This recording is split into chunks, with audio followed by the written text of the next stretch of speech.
معزز ناظرین اکرام، عظیم المرتب سید قاضی سعید قمی کی کتاب اربعین میں شیخ بہائی رحمۃ اللہ سے منقول ہے کہ میرا ایک رفیق اصفہان کے قبرستان میں مقیم تھا اور ہمیشہ مقبروں کے اوپر عبادت میں مشغول رہتا تھا۔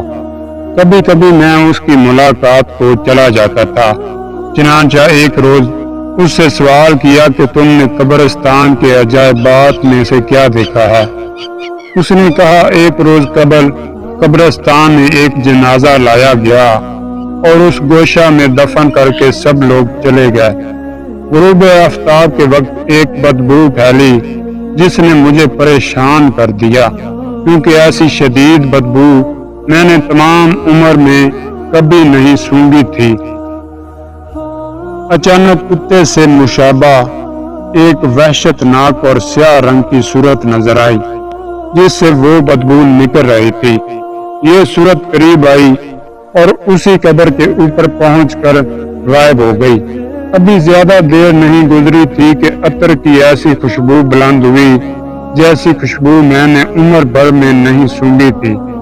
اسی وقت ایک زیبا اور دل ربا صورت آئی اور اسی قبر پر پہنچ کے غائب ہو گئی۔ یہ عالم ملکوت کے عجائب ہیں جو ان صورتوں میں ظاہر ہوتے ہیں۔ تھوڑی دیر کے بعد میں نے دیکھا کہ وہ حسین شکل زخمی اور خون آلود حالت میں قبر سے باہر آئی۔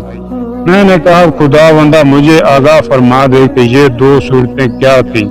چنانچہ مجھے بتایا گیا کہ وہ خوبصورت شکل اس کے نیک اعمال تھے اور وہ وحشت ناک شکل اس کے برے اعمال تھے۔ چونکہ صاحب قبر کے اعمال بد زیادہ تھے، لہذا قبر میں وہی اس کے ساتھ ہے۔ جب وہ پاک ہو جائے گا تب خوبصورت شکل کی نوبت آئے گی۔ دوستو، اسی طرح ساتھ حضرت رسول خدا صلی اللہ علیہ وسلم اور دیگر مسلمانوں کی نظر میں غیر معمولی طور پر معزز اور محترم تھے۔ جس وقت وہ اپنی سواری پر آتے تھے تو حضرت حکم دیتے تھے کہ مسلمان ان کے استقبال کے لیے جائیں، اور خود پیغمبر خدا صلی اللہ علیہ وسلم بھی ان کی آمد پر کھڑے ہو کر ان کا خیر مقدم فرماتے تھے، اور یہودیوں کے ساتھ حکمیت کی ذمہ داری بھی ان کے سپرد فرمائی تھی۔ ان کے جنازے کی مشیت میں 70,000 فرشتے حاضر تھے۔ رسول خدا صلی اللہ علیہ وسلم نے پا برہنہ یعنی ننگے پاؤں ان کے تابوت کے چاروں گوشوں کو کاندھا دیا اور فرمایا کہ ملائکہ کی صفیں ساتھ کے جنازے کی مشیت کر رہی تھی، اور میرا ہاتھ جبرائیل کے ہاتھ میں تھا۔ جس طرف وہ جاتے تھے میں بھی اسی طرف جاتا تھا۔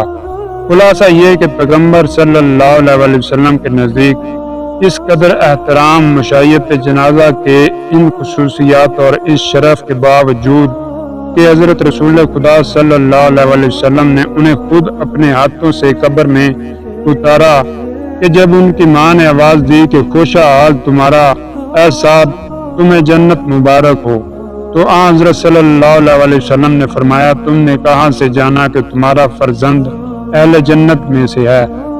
اس وقت تو سعد فشار قبر میں مبتلا ہے۔ اصحاب نے پوچھا، یا رسول اللہ، آیا سعد جیسا شخص بھی فشار قبر میں ہے؟ تو فرمایا، ہاں۔ اور دوسری روایت میں ہے کہ لوگوں نے امام سے سعد کے فشار قبر کے بارے میں پوچھا تو حضرت نے فرمایا کہ اپنے اہل خانہ کے ساتھ کچھ خلقی کی وجہ سے، یعنی وہ اپنے گھر میں اپنی زوجہ سے بد اخلاقی کے ساتھ پیش آتے تھے۔